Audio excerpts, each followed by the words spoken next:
All right, welcome everyone. Welcome to From Authority to Influence, how to grow your financial advisory practice with podcast appearances. Thanks for being here. My name is Jessica Rhodes. I am the founder of Interview Connections. We are the first and leading podcast booking agency since 2013. Our team and I have booked over 30,000 podcast appearances for more than 800 clients. We've helped tens upon thousands of entrepreneurs learn how to leverage podcast guesting to go from being an authority in their industry to becoming a person of influence and a leader and all of that good stuff. And so we've worked with, like I said, hundreds of clients over the years, and we've got some that have just kind of risen to the top in terms of like mind blowing ROI, totally transformed their business. And Eric Brotman is one of those individuals that podcasting really expanded his practice in an amazing way. And so we decided to come together for this webinar to really teach about podcast guesting for financial advisors who have a unique business model, right? Like Millie said, compliance made me take my podcast down. And so, Eric, I'd love for you to introduce yourself, tell everyone a little bit about you and how you got into podcasting and podcast guesting. Absolutely. Thanks, Jess. And it's always a pleasure to not only see you, but to work with you. My name's Eric Brotman. I am the CEO of BFG Financial Advisors in suburban Maryland on the Eastern Coast of US. And I'm also the president of Brotman Consulting Group and Brotman Media Group. So what started as a small startup financial advisory practice 31 years ago has now grown into an ecosystem that includes a couple of different entities. And just to share a little bit about us and what we do, and then how I met Jess and how podcasting became such a huge part of what we do. BFG, I actually started the company on Halloween, because that's when you start companies, 2003. And with one full-time and one part-time person. I'd been in the industry almost 10 years and thought it was time to go independent and do my own thing. And now you fast forward, we have 20 folks here full-time, clients in 37 states. We're managing about $800 million and have almost 700 families we represent. So it's grown. We have 10 CFPs amongst our crew. And so as a financial advisory business, it's grown. My role now is to work my succession plan. I am actually stepping down as CEO over the next 30 months or so, and will be a growth officer for the firm, responsible for business development and marketing and all the various growth strategies. And podcasting will absolutely be one of them. A couple of years ago, I started a consulting practice working with other financial advisors and helping them with facilitation of study groups, facilitation of advisory boards, facilitation of annual planning meetings, doing some executive consulting and working on M&A with advisors, because let's face it, organic growth is really, really important, but it doesn't have to be the only kind of growth. There's inorganic growth as well. So I met Jess at a FinCon meeting. I think was it 2016? I think it was, in Dallas. Yeah. It was you were one of the folks who, as I was meandering the expo hall, completely lost, who actually took me under your wing and said, "Let me explain this to you. You've got this." I didn't know what a podcast was. Literally had no idea. Had never heard one, never seen one. Apparently, I'm the old guy in the room, but nonetheless, I said this could be really, really good. And so I hired Interview Connections basically on the spot and started doing, I think, 4 podcast appearances a month. And in doing that, I learned a lot about not only the mass media and the influencing, but also how to do this well enough to actually start my own show. So I started a show called Don't Retire, Graduate. We are currently recording our 6th season. We did take a year off last year to publish a book, and now we're back to doing shows. So I think, Jess, that's the intro and the baseline. And I started as an absolute neophyte in podcasting, and now host a show that's boasting a nice audience, and we're having a whole lot of fun with it. I love it. And I want to drop real quick, like our websites and intros into the chat. Eric, where do you want, and we're going to get to this at the end. But for folks that might have to leave early, Mm. where can Go people to with you? go to www.brotmanconsultinggroup.com. And one of the things you'll see on the homepage of brotmanconsultinggroup.com is a talk that I did at that very same conference where I met Jess. A year later, or 2 years later, I was invited to speak. So I went from not having any idea what a podcast was to being one of the folks who spoke to a room of about 100 financial advisors about how to do this. And the talk is there for your viewing, and it's really an opportunity to make fun of myself. It highlights all the ridiculous mistakes that I made trying to figure this out, and maybe it'll save you some time and also give you a good laugh. So hopefully you'll check that out. Awesome. I just put that in the chat, and I'm also putting a link to interviewconnections.com.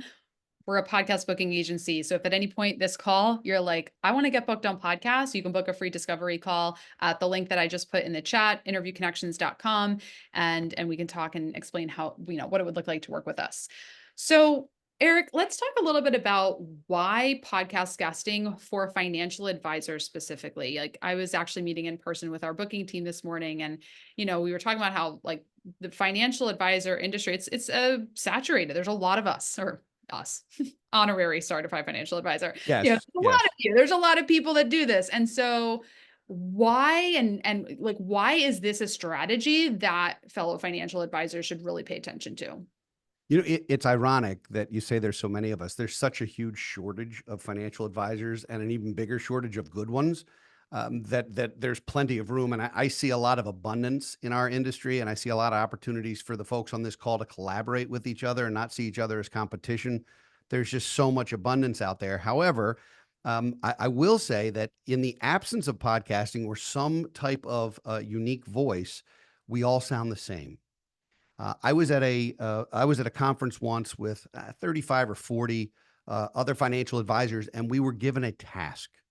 We were given a task. We went around the room and we described our firms. We talked about our firms. We talked about our ideal client. We talked a little bit about us. And then we were handed a sheet of paper. And on that sheet of paper, it had blurbs from 40 of our websites. And it said, now match the website description of the firm to what you just heard around the room. People got their own wrong, literally their own wrong, because we all sound exactly the same. We all do holistic, comprehensive, blah, blah, blah, blah, and it's awful. And the only two that everybody got were because there was an incredibly clear message. One was faith-based and one was LGBT-based. And we all got them because they were right on message. The other 38 could have been anyone's. And so my point here is not to try and tell you you got to fix your website. It's to tell you that when you're in a podcast interview, you can be yourself, and you can not only espouse and share what you want to share, and share the wisdom you want to share and some of your philosophy, but you can also be incredibly human, incredibly relatable. You cannot do that in a blog, in my opinion. I mean, people do it, but to me, that is by far and away secondary to video. And at first, the podcasts were only audio. Now that they're video also, people really get a sense for who you are. We had just this week, we had a new prospective client come in, and we're sitting, I was with two of the other CFPs, and we're sitting around the table. And this prospective client said, I've been watching your show and I heard you say, and she rattled off stuff that I had said. And I was almost ready to blush. It was unbelievable, but it's part of the reason why they said yes, that we'd like to meet with them. We've heard of them. We like that messaging. So it's different than just, oh, here's a brochure or a website, which is a brochure, or a social media page, which to me, social media, while helpful, doesn't differentiate us very much. And the compliance hoops on social media are incredibly challenging. I have found and it's funny because one of our guests today said that she was told she had to take her podcast down, which I'm very curious about, would like to learn more about. But the podcasts, we have a compliance department like everyone on this call, and we've never had a podcast episode either where I guested or where I hosted, where we've had to edit so much as one word of it. On the other hand, when there were blogs or written word, or when there were social media posts, there have been times where they said, we don't want that on Facebook or whatever it is. And while I would say the messaging was very similar, in a podcast scenario, it's very clear what's opinion and what's not fact. Basically, we are creating edutainment, and that's really what it's designed to do. It's designed to be fun. It's designed to be helpful, and it's very, very human. So, Jess, I would say that for financial advisors who want to have a unique voice, what could be more unique than your actual voice? Yeah, I love that. You make such a good point about how everyone kind of sounds the same unless there's a very clear message. That's wild how those two companies, everyone knew because it was so clear. And we've seen that with the financial advisors that we've booked at Interview Connections when there's a very clear angle, a very clear target market that they serve that's different from a lot of other financial advisors. They stick out so much more. And so I'd like for everyone to put in the chat, what is your differentiator? Like what do you feel like is the thing that makes your firm stand apart as different that if you were able to talk about it in a podcast appearance, that would make a big difference. And then I just want to touch on too the different types of media and marketing, right? There, you mentioned like social media and having your own podcast. There's owned media, which is, it's your platform, like a podcast you own, it's your platform. No, you don't own social media, but just talking about like platforms that are yours, those are really perfect. Like your email list, things like that. That is for really nurturing your audience, providing value and content to your audience. Being a guest is the strategy for growing your audience. So I think that's a very important distinction because a lot of people see like podcast guesting as kind of the same thing. Hosting a show is owning your own media. It's creating kind of a hub for people to come and learn from you. But if you start a podcast and you don't get in front of other people's audiences, you will start a podcast and have maybe 10 listeners. So, Eric, talk a little bit about guesting versus hosting. 'Cause I find a lot of people, they want a podcast and then they're like, wait, what should I do? First, start with guesting because you have to learn what it takes to do a great podcast, and you will see there are some hosts that are really professional and really read up on you and know exactly what they want to talk about, and then there's some hosts who sort of don't, and you can tell the difference between somebody who's really prepared or not. I think being a guest on shows creates the confidence and creates your unique voice to be able to start a show. But then once you've started a show, if you choose to do that, that makes you a better guest on other people's shows. So, a lot of the questions when you do an intake form for, hey, I would like to be a guest on your show, one of the things they say is, do you have your own show? And I think there's two reasons for that. One, they want to check out your content and see how you come across, because if they're going to spend their owned media and maybe some of their resources, time, money, and other things having you on, they want to make sure that you're going to be a credible and entertaining guest. But they also potentially may want to then appear on your show too. There's an incredible podcast swapping that goes on between hosts. There's a community of hosts. I recorded two shows this morning for Don't Retire, Graduate, and one of the guests has a podcast and said, I would love to have you on mine. And literally on air, I was like, I'm in, let's do it. And so it creates this sort of back scratching back and forth. Mhm. But I do think you have to start with guesting. You have to understand how this works. You have to have a clear message. You have to have a clear call to action. Jess is going to, I know, talk about CTAs, calls to action. There has to be one and only one. And for me, I would advise everyone on this call, if you're planning to do that, to have something prepared that you can give away that's free that people want, because they're not going to remember your website. You guys have forgotten mine. It's up on the screen already. You've already forgotten. People will not, if they're listening to a show in the car, they're not writing down your website, XYZ Financial Associates and Company.com, whatever it is. They're not going to write it down. They're not going to remember your website. They will remember what you said and how you made them feel about you. And if you're giving something away they want. So, for example, we've created these landing pages for white papers. Very, very simple stuff. If you go to lowtaxbook.com, you will find a white paper on the 4 places where most Americans can put money where it's never taxed again, used properly. And my point today isn't to say these are the 4 things. You all know this stuff. The problem is that people will remember, or the opportunity is people will remember lowtaxbook.com. They will not remember bfgfa.com, which is our website.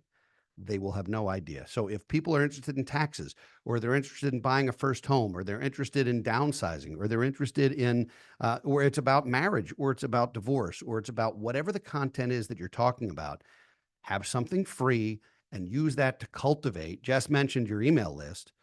When people download that free content, hopefully, they find it valuable. They certainly know how to get in touch with us. But the other thing that they then get is they then get our monthly drip.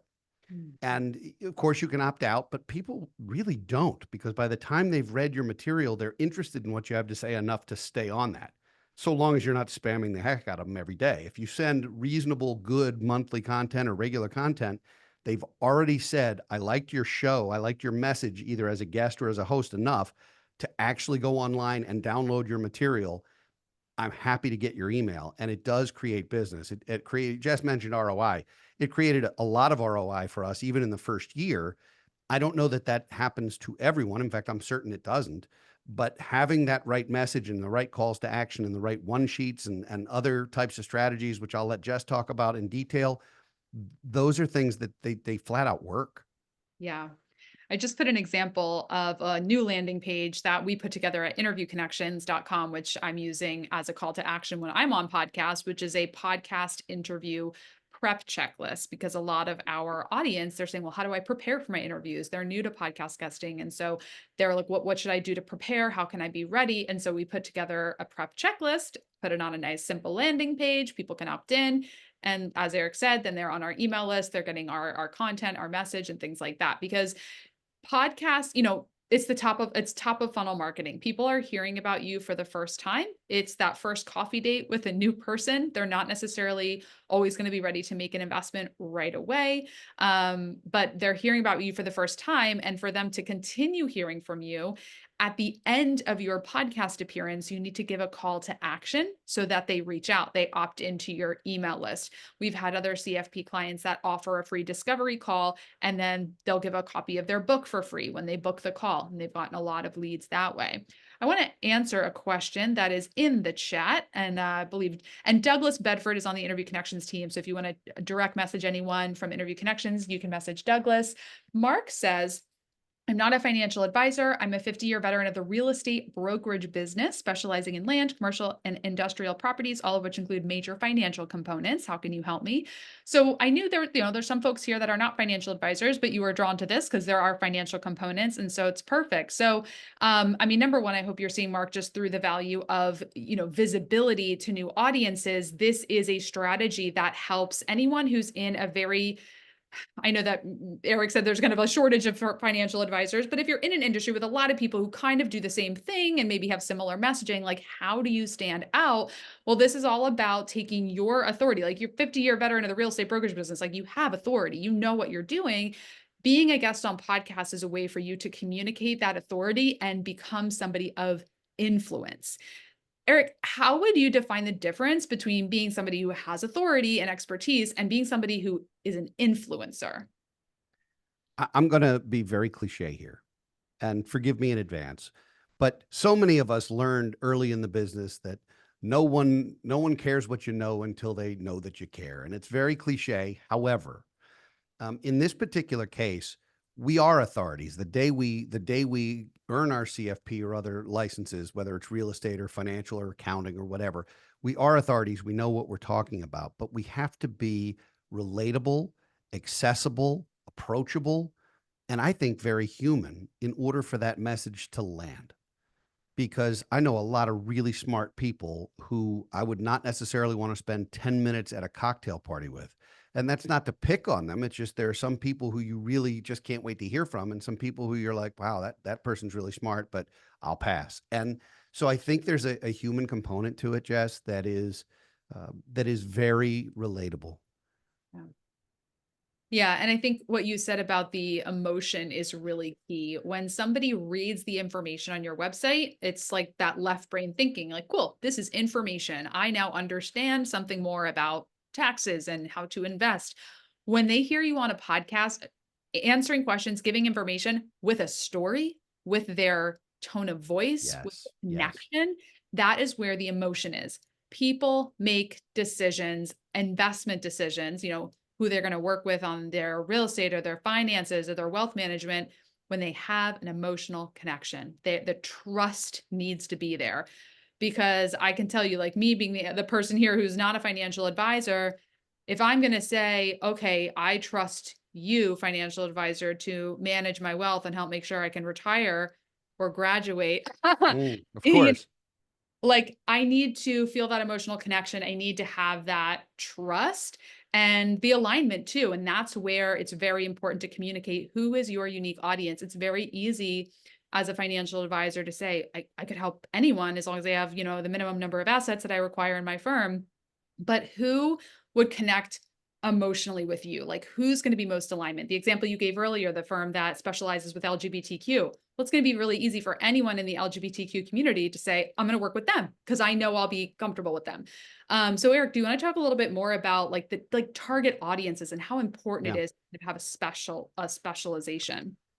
Well, I think there are generalists and specialists in our business, and I think there's a place for both. So if the folks who are listening right now are generalists, there's nothing wrong with that, with being the primary care physician. We all need a primary care physician. What I would encourage you to be is not the primary care physician, but the concierge physician, the one that people are willing to pay a premium to have access to. And so if you're going to be a generalist, that means surrounding yourself with specialists. You do the physical exam financially, and then you find all the various specialists. So we have in our firm, we spend a fair amount of time working on academic diversity, so that we know that there are certain client situations that this person or this advisor or this team are going to be really, really great working with. So, whether that's a young up and coming couple, whether it's someone just about to retire, whether it's someone who's just lost a loved one. I mean, there's such a spectrum of humanity, as you all well know. Financial business is as intimate as medicine, quite candidly. You have to hear everything, and people have to be very transparent with you and very vulnerable. And so finding the right person. So if you've built an organization, if you've built an ensemble firm that has multiple advisors in it who all work together, who aren't in an eat what you kill agency type of system, but instead are all working together for the client's outcome, then you can have a firm that is general and have some specialists within the organization. To me, that's the best of both worlds. If you're a solo practitioner, I think a niche market becomes much more important because you must stand out in a crowd by having some expertise. So if you have expertise in stock option and restricted stock planning, and you want to work with corporate executives or retiring corporate executives, you can market to that. You can have interview connections, get you on shows that cater to that audience, where you're suddenly going to be heard by the people you're trying to reach. So I think being a sole practitioner, I would argue specialties and niches matter a lot. Being in an ensemble, I think you can be a generalist firm, but have some specialists within the team. I love it. I love it. Any questions, put them in the chat. We want to make sure that you're getting your questions answered. So, I want to talk a little bit now about strategies for monetizing. I think at this point in the call, you can see the benefits and the why of podcast guesting. So, now let's get into once you're actually on, you know what? Actually, let me pause. I want to talk a little bit about getting booked. And now transparently, we're not going to talk a lot about like how to pitch yourself because that's what we offer. First and foremost, as a financial advisor, as a professional in your field, you don't DIY this. Do it your like as DIY, do it yourself. Don't do this on the cheap. Eric, can you talk a little bit about the importance of as a financial advisor not doing tasks and work in marketing that you can outsource and delegate to other people? Well, first, I think all of us should largely stay in our lane. I'm sure there's plenty of things we could all learn to do that may not bring us particular satisfaction, joy, or financial reward.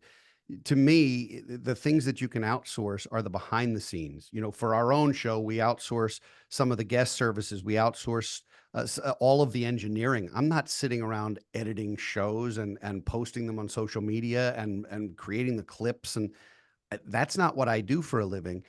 So I think it's important for anyone considering this that you're not quitting your day job. You're not going to be a podcaster or a podcast guester. You're going to be a financial advisor with a podcast, or a financial advisor who guests on various shows, so that you're becoming an influencer without trying to become an expert in the technical piece. I got asked at the dais when I spoke about which platforms and which some of the specs, and I said, I have no idea, but I know I'm surrounded by people who understand it cold. And I don't want to be a podcaster. I want to be a financial advisor with an audience through podcasting. And that it's a very, very subtle but important difference.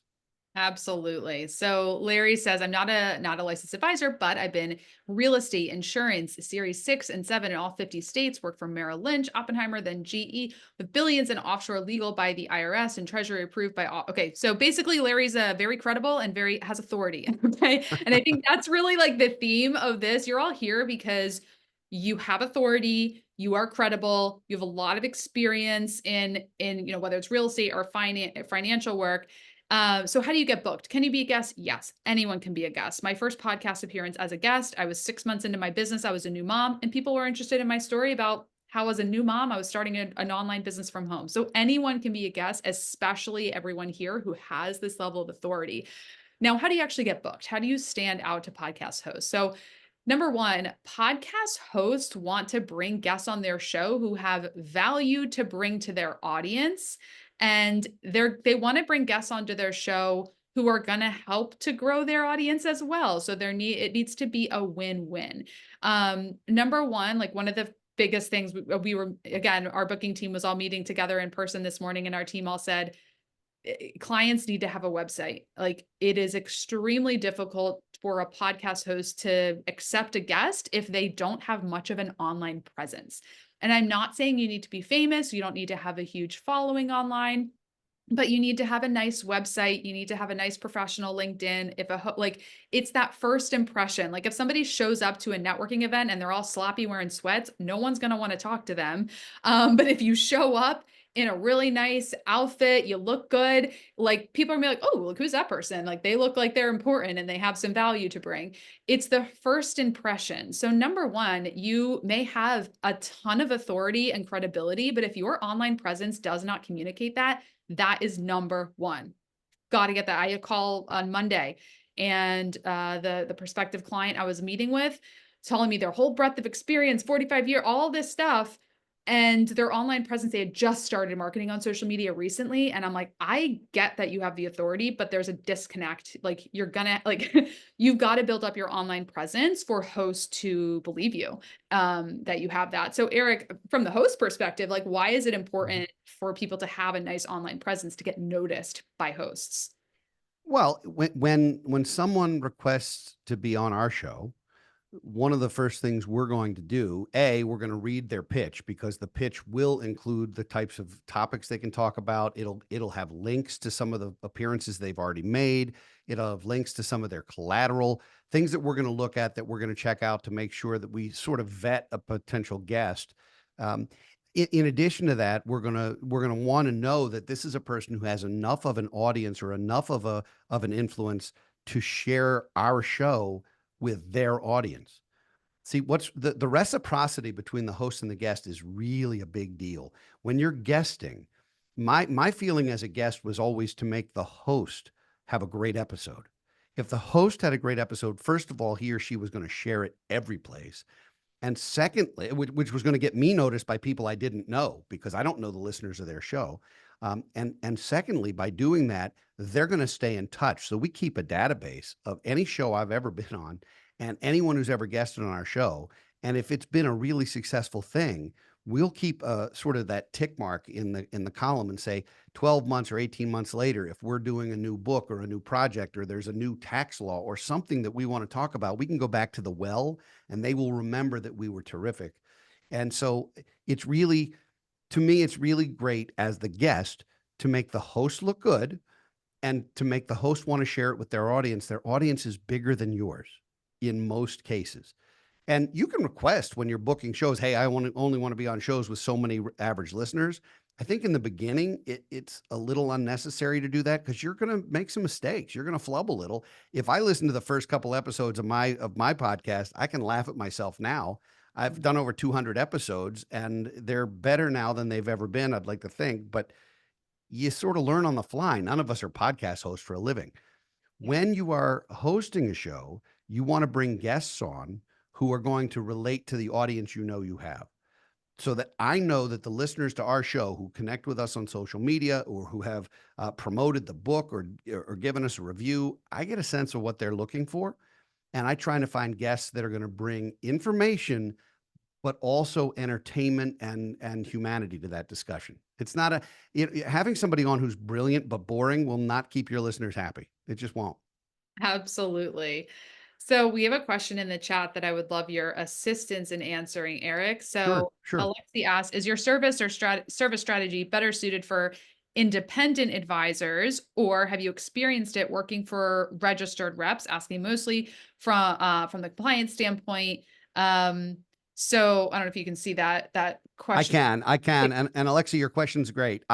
We are IARs of a corporate RIA, and we are broker dealer affiliated. So putting that in English just for you, I that was like, means Eric, please answer this. yeah. Everybody on the call knows exactly what I just said, but you, Jess. Do you feel left out? That's how I felt at that first conference. We have our FINRA licensing and our SEC registrations. We are both. Our compliance department, which is with Kestra, they have been awesome to work with. I have every show, of course, is submitted before it gets published live. None of the content we're doing on a podcast is live. And, having done live TV, I mean, I did the WBAL morning news in Baltimore on Sundays for close to 6 years and never had one 3-minute segment that compliance didn't say I could keep. And here's what I would say to you, Alexi. First of all, if your compliance department says flat out, no, you can't do this, number one, that's a terrible shame. And number two, that's the kind of thing, if this is important to you, that gets you to think about, am I with the right firm for what I want to build? But beyond that, assuming they say, yes, you can, however, here are the guardrails, stay within the guardrails. We all know what not to say, what not to do. We're not pitching product. We're not giving out advice like it's gospel. We're sharing general strategies that can be accepted by the masses in a big way. And if you stay in that lane, you will educate the population. You'll create interest in your business and what you want to do, and you won't run afoul of those rules. We've, knock on wood, and I'm actually knocking, we've never run afoul of that because you sort of know what to say and what not to say.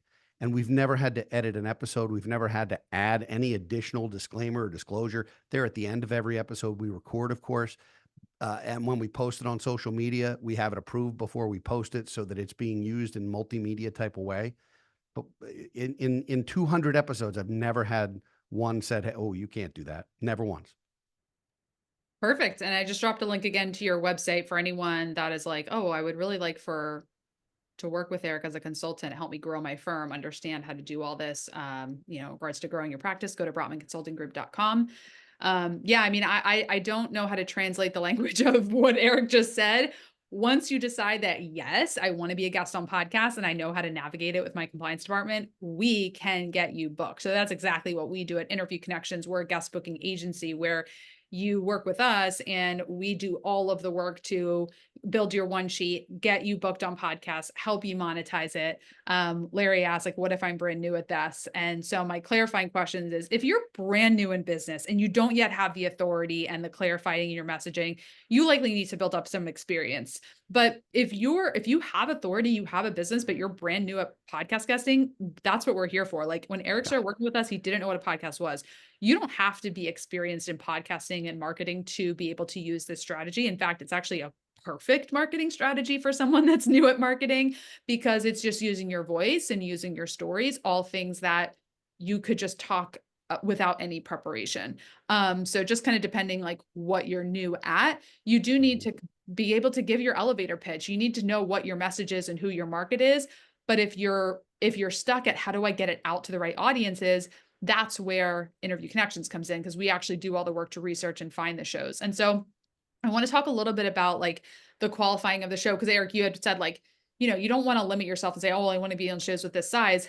I also want to say the podcast audience size isn't even public. So that's, if you're going into it thinking like, I only want to be on shows with 1,000 listeners, that's like, yeah, it's just being blindfolded saying, I don't even know what the metaphor is. It's not public. You can't use it. But, looking at like social media following and stuff like that, you want to take everything kind of with a grain of salt. Like our booking team was talking to us about how they select the shows. Like there's ratings and reviews, and there's YouTube followings, there's social media followings, there's how established the website is. There's a lot of different things. And again, like I don't even want to go down this rabbit hole because that's what we're here for. We know, just like Eric knows how to translate what y'all just talked about, we know how to translate and understand show criteria. Yeah. Yeah.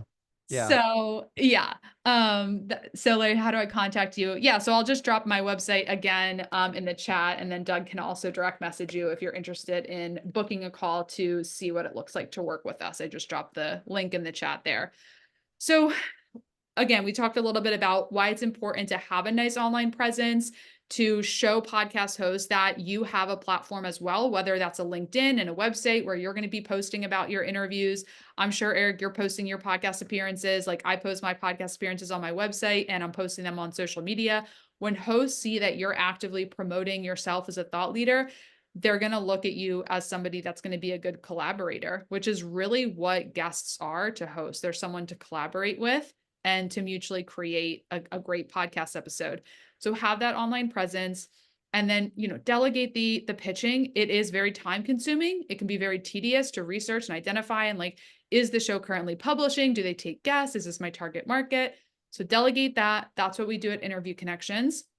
And then, yeah, Mark asked if we're available. So Doug will get in touch with you, but you can also just go to this link and book a call.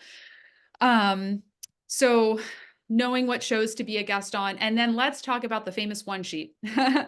So a one sheet is a one pager. It's a one page PDF that quickly shows a podcast host who you are, what topics you can be interviewed on, and questions that hosts can ask you. Now, this is something we make for our clients at Interview Connection. So when you work with us, we'll make this for you. Like Eric said, he became our client in 2016, and way back then, we did something Yeah. called the VIP day. So Eric actually flew to Providence, Rhode Island, and had a full day strategy session with myself and my business partner. And we made it, we did a lot of stuff, but we made his one sheet in person. And so, Eric, talk a little bit about the experience around coming up with that one sheet with us. I was so daunted I honestly didn't know where to begin, Jess. I mean, you and Margie were great to work with. I knew that I had a message. I knew I had an idea. I was working on at the time my second book, and I wanted it to be something that I could get out to the masses. And for any of you who've published anything with Amazon.com or on whether it's self-published or through a publisher, it's extremely challenging. And you don't make money selling books. You just don't. But the one sheet that had some of the publications that I'd been featured in, some of the publications that I had made, that helped. And so they built it. It had a photo, it had a little bit about me and the practice, it had a brief bio that they could use on the show. It just made everything really easy for a host. And there were shows that I went on that were absolutely amazing, and there were shows that I went on that maybe weren't the best. I'm not going to say they weren't the best fit for me. I would say the host was just not great. And you're not going to have a perfect batting average. I think I went on 48 shows that first year. Several of them went viral, and learning how to do the CTA was a very big deal. I was on one show where over 1,000 people downloaded the white paper I had done within a week, which was an absurd thing to have happen. And so I know it works. There were also shows where the host would record it and it wasn't great, and it came out 6 months later and didn't get a whole lot of traction. And unfortunately, that's just par for this course. I think 8 years ago there were so many fewer podcasts that today the odds of running into some of that are almost nil. I mean, Jess and her team know and I'm sure you go because you have a number of financial advisory clients. I'm sure you go back to the well because you have shared guests with them, and they're immediately going to say, "Oh, this one's coming from Interview Connections. I know it's a good guest." So you probably also are getting the benefit of the doubt because of your authority. Absolutely. Yeah. And I mean, when Yeah. Eric first started with us, there were, yeah, a few 100,000 podcasts. And now there's over 3 million. So there's so many more podcasts now. There's also the industry has grown so much. Whereas 8 years ago, when people were creating a podcast, they didn't have much support. The technology was a lot more complicated. Now the barrier to entry is so much lower. So there are a lot more podcasts, but there are softwares that have been created that make it easier to have a really great show. So there are like the quality has gone up, but I do think it's important to manage your expectations when you're doing podcast interviews as a guest and you're going on established mid-range shows hosted by other business owners. You're not going on shows that are hosted by professional broadcasters who literally went to college to study how to run a show. Right. Like we're all business owners kind of, you know, pretending to be a broadcaster. Like it's but it's a networking strategy. And so I don't say that to like downplay our level of skill in communicating. But when you go on a podcast and you're like, oh, the host isn't like the best interviewer. Well, they're a business owner first who started a podcast to create content and to network with other people. And so when you look at this as a networking strategy and an opportunity to make really solid connections with the added benefit of having hundreds of people listen to the conversation, you can find yourself really grateful for every opportunity. The ones that have 5,000 listeners and the ones that maybe have 100, there's still value in every connection that you make. There is. And I love Millie's comment. That's awesome. Started as a broadcaster pretending to be a financial advisor. Now And you can flip the script now. I think that's terrific. And that's the fun thing too, is sometimes you will come across podcasters who are like, I've been in radio for 20 years and now there's all these people thinking they know how to do things. But just know that there's so much opportunity. And of course, there's going to be hosts that are not quite as skilled at, running an interview show, but still the visibility is great. And you have content that you can repurpose. And that's the way for even the shows that you're like, oh, they didn't have the biggest audience or whatever. That's content that you can use on your platform. And so many podcast guests are not leveraging the content. They go on the show and they go like, let's see what happens.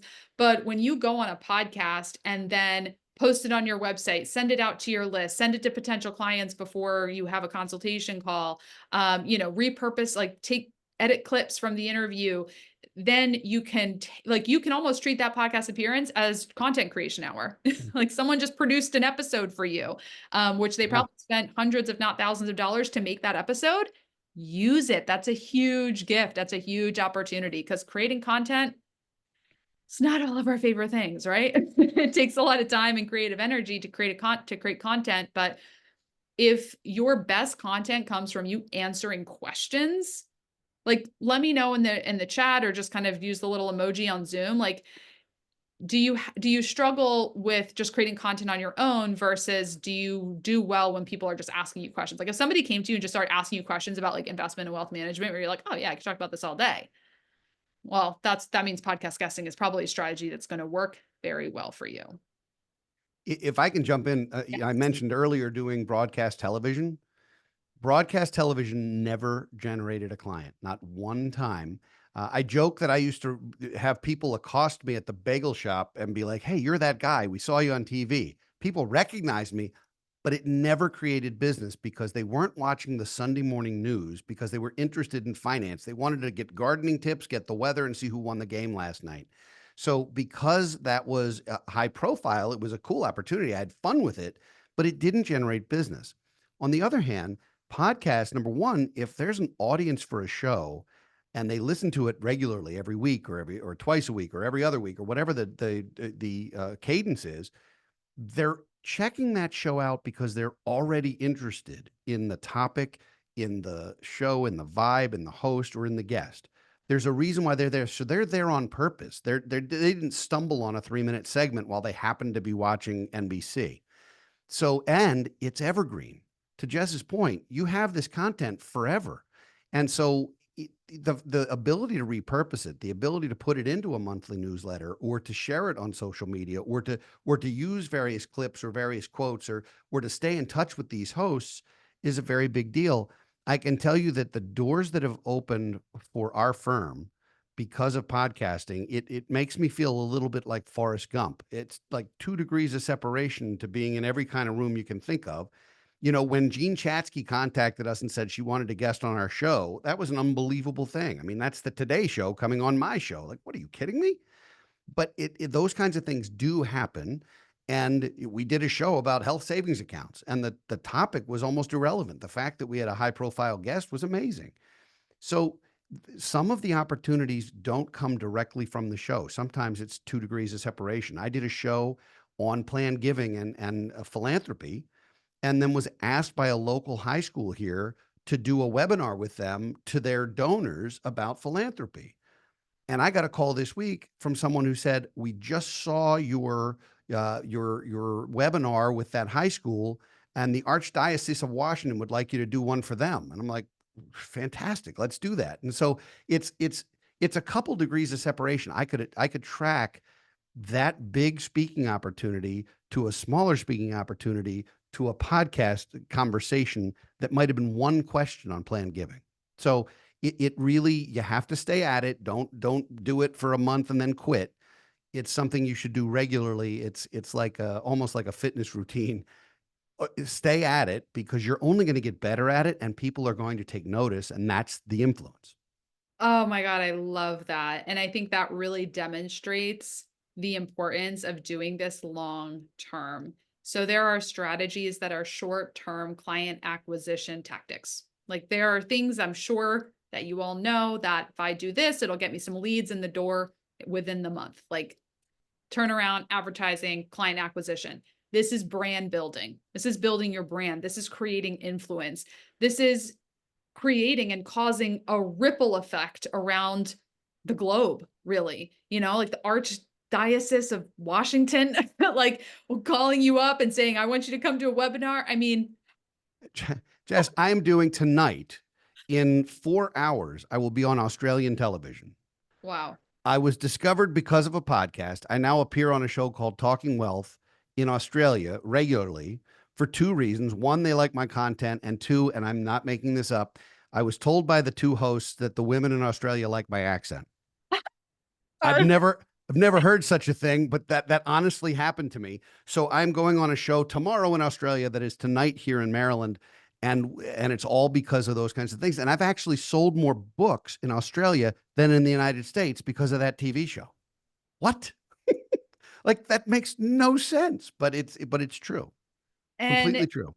yeah, and you started this journey of building your personal brand with podcasts in 2016, 2017. Something like that. Yeah, a couple of And years. you stuck with it. You guested on over 50 I'm sure over 50 shows by now, maybe, probably hundreds now. Hundreds now. It was 48 in the first year, but I've probably guested on 300 shows and I've hosted over 200 at this point.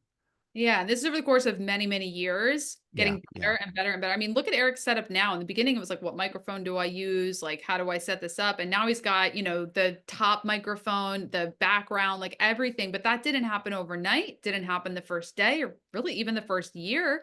But it all starts by getting out there. And when you can zoom out and see, gosh, what's possible for me over the course of several years. And this isn't I also want to say, this isn't a Hail Mary strategy. If you're like, I am gonna close my doors next month if I don't get some new clients in, like this is probably not the thing that you need to spend your time and money on at this point. But if you've got a great practice and you're like, I really just need to reach more people, if more people knew about me and heard me speak, like I could do much bigger things, then you've got to start investing in building your brand, which getting on podcasts, doing like hosting a show, being a guest, getting your message out there, really honing in on your message, sharing stories, becoming a leader, not just somebody who is actively doing the work, being the operator of the business.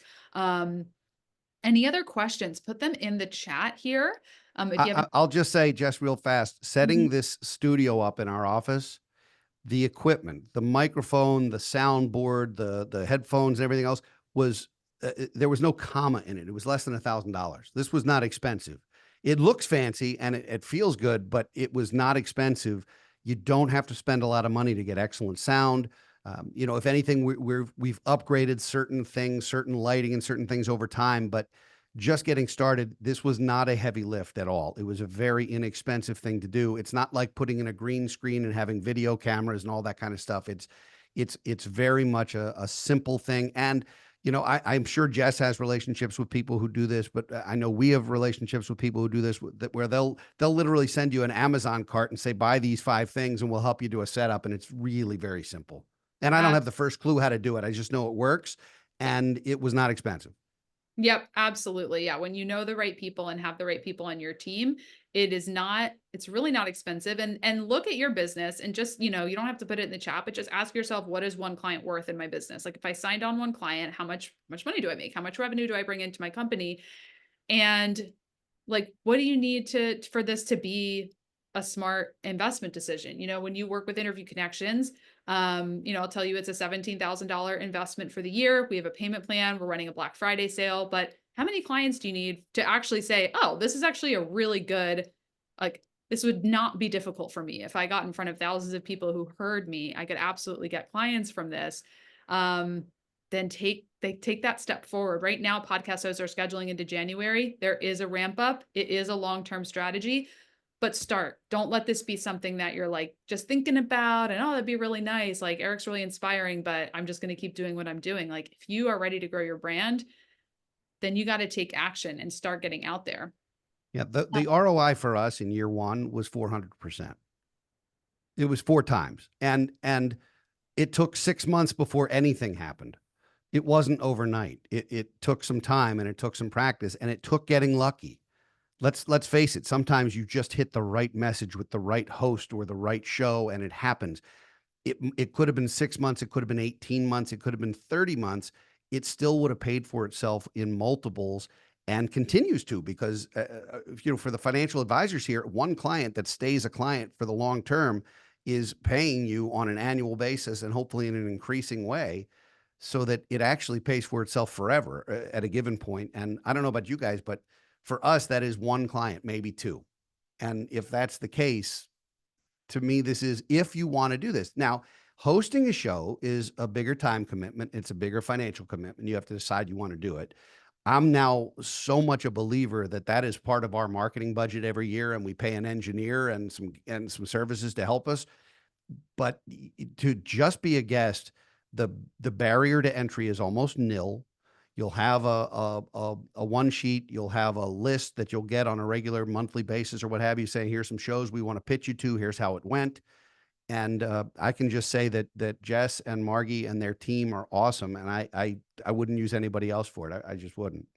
Awesome. Yeah. So what I'm going to do is I'm going to just share my screen and give you guys a little QR code that you can scan if you are interested in meeting. I've gotten a few direct messages throughout this call of like, hey, can we set up a call? So I've dropped the link in the chat, but if you want to pull out your phone and just use the QR code, this is a really easy way to get in touch. So we've made it pretty clear that we're a guest booking agency. So if you want to be a guest on podcasts, book a call, you can scan that QR code. Of course, just go to the link in the chat that I've shared as well. Um, and then there's Eric, again, you work with a very limited number of financial advisors who hire I you as a do. consultant. So just give a little, let us know about that. Sure. I work in a couple of different ways from a consulting practice. One is doing executive consulting and working with M&A and figuring out succession plans and G2 advisors and growing ensembles. And one is also facilitations. We facilitate advisory boards. We facilitate study groups. We facilitate annual strategy meetings for firms. And we do because this is not my full-time gig. We keep our practice pretty small, and so we'll take on 3 to 5 clients in a year, and that's about it. So if you have interest in doing that, we do have room on that bus at the moment, but it'll be something we discuss when we get together. We can have a call, we can book a Zoom, and just find out more about what you're trying to do as a firm and see if I'm the right resource. And if our team is the right resource, we'll do it. And if not, I'll try and point you in the right direction one way or the other.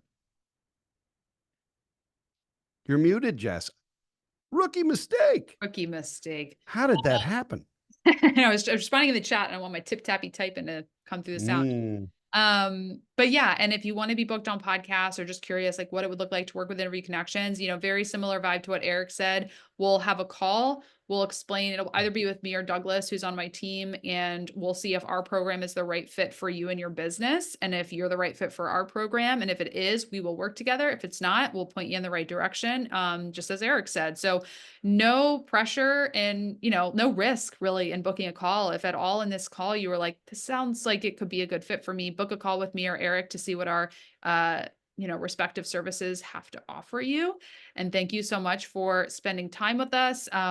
Any final questions in the chat, drop it in. If not, we will give you guys the rest of your day back. And thank you so much for spending the last hour with us. it's absolutely been a pleasure. And you may also want to connect with one or both of us on LinkedIn or elsewhere to get to know us a little bit better on social as well. Yes, absolutely. We're both on LinkedIn. Just search our names. It shouldn't be too difficult to find us. All right, perfect. I'll go ahead and stop sharing my screen and end the recording, and really appreciate you all being here. Have a great